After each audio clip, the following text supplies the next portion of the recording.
Salut à tous, j'espère que vous allez bien. Dans cette vidéo, je vais vous montrer comment j'ai réussi à générer grâce à Claude AI, donc la version gratuite, et Eleven Labs, également la version gratuite, une liste des 300 phrasal verbs qu'on utilise en anglais américain. Pour ceux qui étudient l'anglais, vous savez que les Américains utilisent énormément les phrasal verbs, donc c'est véritablement important pour pouvoir évoluer efficacement en anglais. Et aussi, l'une des difficultés que nous avons souvent, c'est d'avoir la bonne prononciation de ces phrasal verbs. Et donc, c'est pourquoi on va utiliser une autre intelligence artificielle, en l'occurrence Eleven Labs. Et je vous montrerai également d'autres intelligences artificielles tout aussi efficaces que vous pourrez utiliser pour pouvoir avoir la bonne prononciation de ces phrasal verbs. Je vais vous donner les prompts que j'ai utilisés, la méthodologie par laquelle je suis passé pour que Claude puisse me générer cette liste de phrasal verbs, parce que ce n'est pas une simple liste, c'est une liste qui contient de la prononciation. Ça veut dire que même sans l'audio d'Eleven Labs ou d'une autre IA génératrice de voix off, vous allez pouvoir avoir la bonne prononciation de ces phrasal verbs avec les bons prompts que vous donnerez à Claude AI.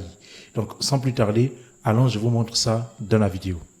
Donc là, on se retrouve sur Claude AI et voilà, j'ai la version gratuite, hein, bien évidemment. Voilà donc le prompt que j'ai donné à Claude. Je suis en train d'apprendre l'anglais américain et je vais être très bon dans ça, être capable de comprendre n'importe quelle situation.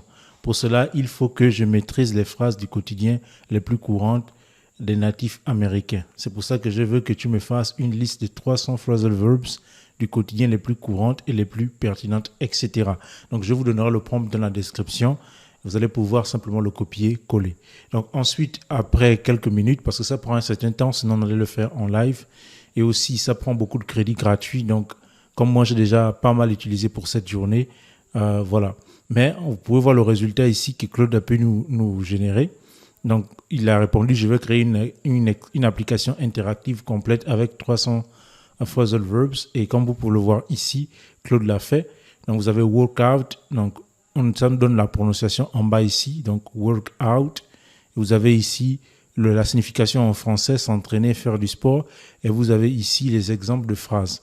Donc, I work out every morning. Vous avez he worked out a solution. Donc, vous avez, voilà les exemples. Vous avez hang out ici. Donc, vous avez le phrasal verb ici. Et vous avez la prononciation plus bas. Et donc, on a 300 phrasal verbs comme ça. Voilà. Donc, moi, comme je n'ai pas envie de revenir à chaque fois sur Claude AI pour pouvoir consulter cette liste de phrasal verbs et de pouvoir l'utiliser, donc, il faut que j'ai cela sur un document qui est facilement accessible même sur mon smartphone. Et donc, c'est pour cela que j'ai donné à Claude un autre prompt. Et ce prompt-là consistait à lui demander de me faire donc tous ces phrasal verbs sous forme de documents Word et PDF. Word, parce que si j'ai envie de modifier quelque chose, je peux le faire. PDF, c'est beaucoup plus facile à consulter. Donc, j'ai dit, mets-moi ça dans un document PDF. Voilà. Donc, il a mis sur un document PDF. Effectivement, je vais vous montrer. Voilà. Comme vous pouvez le voir ici, voici mes différents phrasal verbs qui ont été mis en document PDF. Voilà.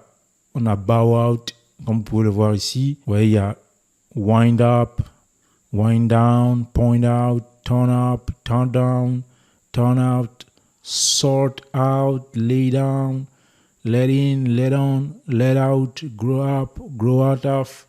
Donc, on a toutes ces expressions qui sont ici. Et comme je l'ai dit, ce sont les phrasal verbs qui sont les plus utilisés en anglais américain. Et donc, l'avantage avec ça, c'est quoi? C'est que d'après mon expérience, puisqu'effectivement, on est dans le parcours du niveau actuel au niveau C2 en anglais. Donc, moi, d'après tout ce que je peux déjà avoir comme expérience aujourd'hui, et aussi l'expérience qu'on a avec notre propre langue native, en l'occurrence la langue française, le plus important dans une langue pour pouvoir communiquer, c'est déjà d'apprendre les expressions qui sont les plus utilisées, les mots les plus utilisés de la langue. Ça ne sert à rien, à mon sens, d'apprendre la grammaire en premier. La grammaire, on l'apprend en cours de chemin. On apprend d'abord les expressions, les phrases les plus courantes, les plus utilisées, et le reste qui concerne la grammaire, on perfectionne au fur et à mesure. Et donc, c'est important d'avoir la liste des expressions les plus utilisées. Et donc, pour me motiver également, ce que je fais, c'est que je vais demander à ChatGPT, à Claude ou à Kimi AI, par exemple, et je vais leur demander, par exemple, si je maîtrise ces 300 phrasal verbs, quel niveau je pourrais avoir en anglais. Parce que quand je parle de maîtriser, je ne parle pas de mémoriser. Je parle de maîtriser au sens où je serais capable de ressortir ces 300 phrasal verbs dans des conversations que je pourrais avoir avec un natif ou avec un autre apprenant en anglais. Donc, c'est ça, maîtriser. Être capable d'avoir plusieurs exemples pour un seul phrasal verb. Par exemple, le wake up, je dois pouvoir créer moi-même dans mes conversations au moins 3-4 exemples avec le phrasal verb wake up. Voyez-vous, donc c'est ça maîtriser. Et à mon sens, si vous êtes capable de maîtriser ces 300 phrasal verbs, ça veut dire que vous serez capable de tenir une bonne conversation déjà en anglais. Quand je parle de maîtriser, c'est vraiment les utiliser, vraiment savoir leur employabilité dans différentes phrases, etc. Donc, dites-vous que si vous maîtrisez 500 ou 600 phrasal verbs, si vous maîtrisez 600 expressions idiomatiques, je parle vraiment de maîtriser, j'insiste là-dessus, vous avez déjà un niveau très avancé. Si en plus de cela, vous travaillez avec du shadowing, d'ailleurs, on fera des vidéos là-dessus, n'hésitez pas à vous abonner.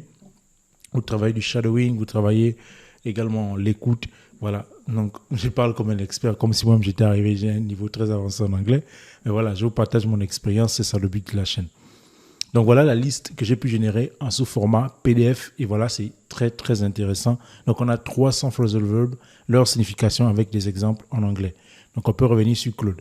Et ensuite, ce que j'ai demandé à Claude pour avoir la prononciation de ces phrasal verbs, parce qu'en dehors du fait que Claude nous a donné la prononciation de manière phonétique, là, on avait besoin d'une prononciation beaucoup plus vocale, donc en utilisant une autre intelligence artificielle que je vais vous montrer tout à l'heure. C'est pourquoi je lui ai dit ce prompt, je veux que tu prennes juste chaque phrasal verb et que tu mettes cela dans un texte en un seul bloc. C'est pas, voilà, chaque phrasal verb par une virgule. Vous pouvez le voir ici. Donc, c'est la liste des 300 phrasal verbs. C'est la liste des 300 phrasal verbs qui a été regroupée ici par Claude. Ensuite, ce que j'ai à faire, c'est copier. Et là, je peux venir sur une autre intelligence artificielle. En l'occurrence, vous pouvez utiliser Eleven Labs. Moi, je l'ai fait comme vous pouvez le voir ici.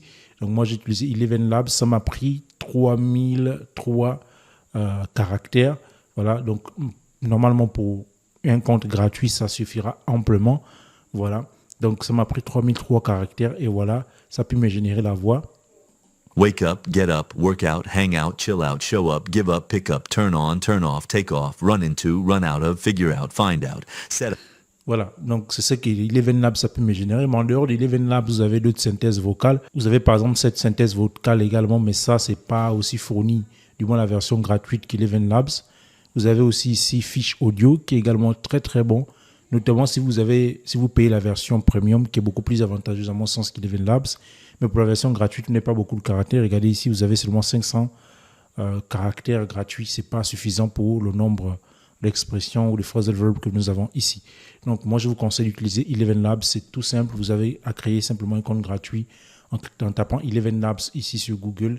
Et vous le faites en quelques minutes, littéralement. Ensuite, vous n'avez qu'à venir sur synthèse vocale et vous venez coller votre texte. Ensuite, vous cliquez sur générer les paroles. Bien évidemment, vous devez, avant ça, choisir la voix qui vous convient, une voix en l'occurrence américaine. Vous allez voir voix US et là vous choisissez la voix et vous générez simplement votre audio et là vous pouvez simplement venir le télécharger ici une fois la génération terminée comme moi je l'ai fait.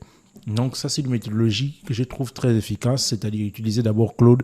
Il n'y a pas que Claude, vous pouvez aussi utiliser Kimi, mais Claude pour moi est plus performant dans ce sens-là, notamment pour faire des documents PDF bien structurés et aussi pour pouvoir faire des documents Word, etc.